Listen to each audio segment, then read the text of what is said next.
శ్రీ గురు బ్రహ్మ శ్రీ మహాగణపతి నమః. కర్కాటక రాశి వారికి ఈ యొక్క జూన్ నెలలో ఎలా ఉండబోతుందని చూద్దాం. కర్కాటక రాశి వారికి జూన్ నెలలో అనుకూలమైనటువంటి ఫలితాలు ఎక్కువగా గోచరిస్తూ ఉన్నాయి. కర్కాటక రాశి మనం గమనించినట్లయితే తృతీయంలో ఉన్నటువంటి కేతువు అనుకూలమైనటువంటి స్థానంలో ఉన్నాడు. ధైర్య సాహసాలతో మీరు చేసేటువంటి ప్రయత్నాల్లో అనుకూలత అనేది ఎక్కువగా ఉంటుంది రాశి వారికి. అష్టమంలో శనిగ్రహ సంచారం జరుగుతున్నప్పుడు అష్టమ శని దోషం అనేది ఎక్కువగా ఉందన్నమాట.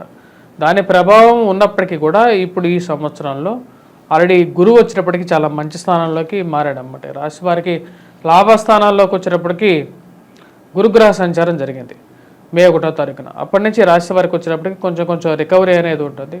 గత సంవత్సరంలో పోగొట్టుకున్నటువంటివన్నీ మే నుంచి రాశి వారికి రాబోతున్నటువంటి సంవత్సరం మొత్తం కూడా అనుకూలమైనటువంటి ఫలితాల కన్నా కొంచెం ఎక్కువగా ఉంటుంది అన్నమాట. బెటర్ రిజల్ట్స్ అనేది కానీ ఉంటుంది. ఈ యొక్క నెలలో మనం గమనించినట్లయితే రవిగ్రహ సంచారం అనేది లాభస్థానంలో జరుగుతున్నది. లాభస్థానంలో ఉన్నటువంటి రవి పూర్తి యోగకారకుడు. వృత్తిపరంగా వ్యాపారపరంగా కూడా అనుకూలమైనటువంటి ఫలితాలు ఎక్కువగా ఇవ్వగలుగుతాడు. ధన సంబంధితమైన విషయాల్లో కూడా అనుకూలత అనేది ఎక్కువగా ఉంటుంది. లాభస్థానంలో గురువు, రవి, బుధుడు, శుక్రుడు కలిసినటువంటి కాంబినేషన్ ఉందన్నమాట. మొదటి 15 రోజులు ఈ కాంబినేషన్ లాగే ఉంటుంది. 15వ తారీఖున వచ్చేటప్పటికి రవి లాభస్థానం నుంచి వ్యయ స్థానానికి మారబోతున్నాడు అన్నమాట. అదేవిధంగా బుధుడు, శుక్రుడు కూడా వచ్చేటప్పటికి వ్యయ స్థానంలోకి మారబోతున్నారు. ఎప్పుడైతే రవి వచ్చేటప్పటికి వ్యయ స్థానంలోకి సంచారం చేస్తాడో అప్పటి నుంచి వచ్చేటప్పటికి కొంచెం ఆరోగ్యపరంగా, ధనపరంగా ఖర్చు అనేది కొంచెం ఎక్కువగా ఉంటుంది రాశి వారికి. ఆ విషయంలో కొంచెం జాగ్రత్తగా ఉండాలి. ముఖ్యంగా డబ్బు అధికంగా ఖర్చు పెట్టే విషయంలో కొంచెం కంట్రోలింగ్గా ఉండాలన్నమాట. ఇన్వెస్ట్మెంట్స్ 15వ తారీఖు తర్వాత మీరు చేసేటువంటి ఇన్వెస్ట్మెంట్స్ అంతగా అనుకూలించే పరిస్థితిగా గోచరించట్లేదు.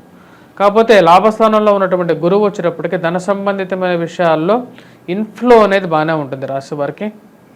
వ్యాపార పరంగా కానీ, వృత్తిపరంగా కానీ మీరు పెట్టినటువంటి డబ్బు 10 రెట్లు పెరిగింది అని చెప్పి మీకు తెలియటం అనేది జరుగుతుంది. మీరు ఎప్పుడో ఇన్వెస్ట్మెంట్ చేసినటువంటి ఒక భూమి లేకుండా ఉంటే ఎక్కడ కొన్నటువంటి స్టాక్స్ కానీ, నువ్వు వదిలేసినటువంటి స్టాక్స్ కానీ, మర్చిపోయినటువంటి స్టాక్స్ ఏవైతే ఉన్నాయో అవి పెరిగాయని, ఆ యొక్క భూమి రేటు పెరిగిందని తెలుసుకోవడానికి మానసిక సంతృప్తికి గల కారకంగా తయారవుతుంది. స్నేహితులు, బంధువులు మరియు అదేవిధంగా చాలా దూరంగా జరిగినటువంటి వారితో కూడా సత్సంబంధాలు అనేది మళ్ళీ మెరుగుపరుచుకోగలుగుతారు. ఈ యొక్క నెలలో 15వ తారీఖు తర్వాత వాళ్ళని కలవటం, వాళ్ళతో గడపటం, వాళ్ళతో గడిచిపోయినటువంటి ఏవైతే కొన్ని ఇష్యూస్ ఉన్నాయో వాటిని మర్చిపోయి మీదట ముందు అందరం బాగుండాలి అని చెప్పి మీరు తీసుకునేటువంటి కొన్ని నిర్ణయాలు అందరూ స్వాగతిస్తారు. ఆ విషయాలు మీ మానసికంగా కూడా మీరు చాలా ఆనందపడతారు. ఎందుకంటే మన ఫ్రెండ్స్ మరియు అదేవిధంగా బంధువులు, అంటే స్నేహితులు, బంధువులు వీరి యొక్క తోడ్పాటు అనేది చాలా ముఖ్యం జీవితంలో మన పైకి ఎదగటానికి. ఎందుకంటే మన చుట్టూ ఎప్పుడైనా ఏదైనా ఇష్యూ ఉన్నా సరే 10 మంది మనకి రావాలి అంటే పిలవగానే మనకు చుట్టూ ఉండేటువంటి ఫ్రెండ్స్ కానీ, లేకుంటే బంధువులు కానీ, స్నేహితులు కానీ వీరే ముఖ్యం అని చెప్పి తెలుసుకోవటం, మరి అదేవిధంగా వారిని ఇంకా దగ్గర చేర్చుకోవాలని చెప్పి ఆలోచిస్తారన్నమాట. అవన్నీ సానుకూల పడతాయి 15వ తారీఖు తర్వాత ఈ రాశి వారికి. గురువు లాభస్థానంలో ఉన్నప్పుడు స్నేహితులు, బంధువుల ద్వారా కొంచెం ఎక్కువగా వీరికి సపోర్ట్ అనేది ఉంటుంది. ఫైనాన్షియల్ మూమెంట్తో పాటు ఆర్థికంగా మరియు అదేవిధంగా బంధువర్గంతోనూ కొంచెం సత్సంబంధాలు అనేది ఎక్కువగా ఏర్పడుతూ ఉంటాయి. వివాహ ప్రయత్న సంబంధితమైన విషయాల్లో 15వ తారీఖు తర్వాత లాభించడం అనేది జరుగుతుంది. మరియు అదేవిధంగా బాత్రూమ్ సంబంధితమైన విషయాలు, అంటే బ్రదర్స్ సిస్టర్ రిలేషన్షిప్స్ అనేవి కొంచెం అనుకూలమైనటువంటి ఫలితాలు గోచరిస్తున్నాయి. అంటే సత్సంబంధాలు అనేది కొంచెం మెరుగుపడే అవకాశంగా గోచరిస్తూ ఉన్నది. మీరు ప్రేమించినటువంటి విషయాన్ని ఇంట్లో చెప్పాలని చెప్పి మీరు ఆలోచనతో ఇంట్లో చెప్పాలి అని చెప్పి చెప్పడం జరుగుతుంది.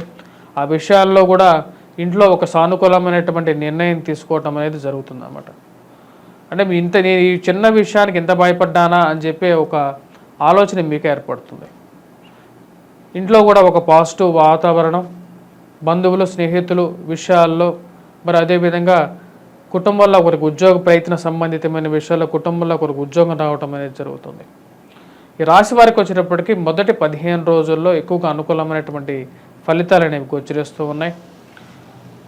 రాజస్థానంలో ఈ రాశి వారికి వచ్చేటప్పటికి కుజగ్రహ సంచారం జరుగుతుంది అన్నమాట. కుజుడు ఎప్పుడైతే రాజస్థానంలోకి సంచారం చేస్తాడో ఈ రాశి వారికి ఉద్యోగ ప్రయత్నాల్లో అనుకూలత ఉన్నప్పటికీ కూడా ఏదో ఒక రకమైన అడ్డంకి ఏర్పడుతూ ఉంటుంది. అది రాజకీయ పరంగాను, అదేవిధంగా మీరు పనిచేస్తున్నటువంటి కార్యాలయాల్లోనూ కొన్ని అడ్డంకులు ఏర్పడుతూ ఉంటాయి. అవి ఎలా ఎదిరించి మనం ముందుకు వెళ్ళాలి అని చెప్పే విషయంలో ఎక్కువగా ఆలోచిస్తూ ఉంటారు. ఆ యొక్క ఎదిరించడానికి, ఆ విషయాల్లో ఎలాగ సొల్యూషన్ తీసుకురావడానికి మీరు చేసేటువంటి ప్రయత్నాలు అనేవి ఒక ముడికి రావడం జరుగుతుంది అన్నమాట. గృహవాహన కొనుగోలు సంబంధితమైన విషయాల్లో సానుకూలమైనటువంటి ఫలితాలుగానే చెప్పవచ్చు. ఇంట్లో వాళ్ళందరూ కలిసి ఒక నిర్ణయం తీసుకోవాలి, ఒక మాట మీద ఉండాలని చెప్పి నిర్ణయించుకుంటారు. ఇంట్లో ఒకరికి ఉద్యోగం రావడం మీ మానసిక సంతృప్తికి గల కారకంగా తయారవుతుంది. ట్రాన్స్ఫర్స్ రిలేటెడ్ ఇష్యూస్లో ఒక సానుకూలమైనటువంటి నిర్ణయం పొందడం అనేది జరుగుతుంది.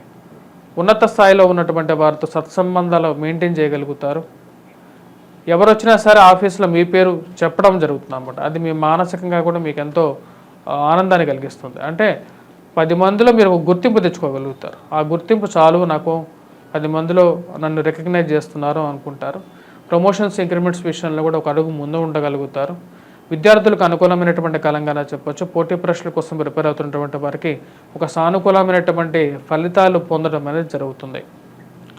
ఆరోగ్యపరంగా చిన్న చిన్న సమస్యలు ఉన్నప్పటికీ కూడా వాటన్నిటిని అధిగమించగలుగుతారు ఈ రాశివారు. ఈ అష్టమంలో ఉన్నటువంటి శని యొక్క సంచారం ఏదైతే జరుగుతుందో అది జీవిత భాగస్వామి ఆరోగ్య సంబంధితమైన విషయాల్లో కొంచెం ప్రభావం చూపించే విధంగా ఉంటుంది. ఆరోగ్యపరంగా కూడా చిన్న చిన్న చిక్కులు అనేది ఏర్పడుతూ ఉంటాయి. ఆ యొక్క చిక్కుల నుంచి బయటకు రావడానికి ఎక్కువగా ప్రయత్నం చేయాలి రాశివారు. దూర ప్రాంత ప్రయాణ సంబంధితమైన విషయాలు లాభించే విధంగా ఉంటాయి. విదేశీయాన ప్రయత్న సంబంధితమైన విషయాల్లో సానుకూలమైనటువంటి ఫలితాలు పొందడం అనేది జరుగుతుంది. గత సంవత్సరంలో వీసా స్టాంపింగ్ 2-3 సార్లు చేసుకున్న తర్వాత కూడా పోలేనటువంటి పరిస్థితి, స్టాంపింగ్ కోసం ప్రయత్నం చేసి వెనక్కి వచ్చినటువంటి పరిస్థితి. ఆ యొక్క పరిస్థితుల నుంచి ముందుకు వెళ్ళగలుగుతారు. చిరకాల వాంచేటటువంటి విదేశీ విద్య, మరి అదేవిధంగా విదేశీ ఉద్యోగం గురించి మీరు చేసేటువంటి ప్రయత్నాల్లో ఒక సానుకూలమైనటువంటి నిర్ణయం అనేది తీసుకోవడం జరుగుతుంది. ఆ సానుకూలమైనటువంటి ఫలితాలు రావటం మీ మానసిక ఆనందానికి గల కారకంగా ఉంటుంది. ఉద్యోగ ప్రయత్నాల్లో అనుకూలత అనేది పొందడం అనేది జరుగుతుంది. ఈ రాశి వారికి ఈ యొక్క నెలలో మొదటి 15 రోజులు ఎక్కువగా అనుకూలమైనటువంటి ఫలితాలు గోచరిస్తున్నాయి. ఈ రాశి వారిని గమనించినట్లయితే ఎటువంటి పరిహారాలు చేసుకోవాలి అని మనం చూసినట్లయితే, ఈ రాశి వారికి వచ్చేటప్పటికి 1000 స్థానాల్లోకి రవిగ్రహ సంచారం జరగబోతున్నది 15వ తారీఖు తర్వాత. జూన్ 15వ తారీఖు నుంచి సూర్యారాధన అనేది చేయాలి, సూర్యగ్రహ ఆరాధన చేయాలి. 1000 స్థానాల్లోకి రాబోతున్నటువంటి బుధుడు, శుక్రుడు ధన సంబంధితమైన విషయాల్లో అనుకూలమైనటువంటి ఫలితాలు ఇవ్వగలుగుతారు. 12, 13, 14వ తారీఖు వరకు ఈ 2 గ్రహాలు కలిసి 1000 స్థానంలో ఉండబోతున్నాయి అన్నమాట.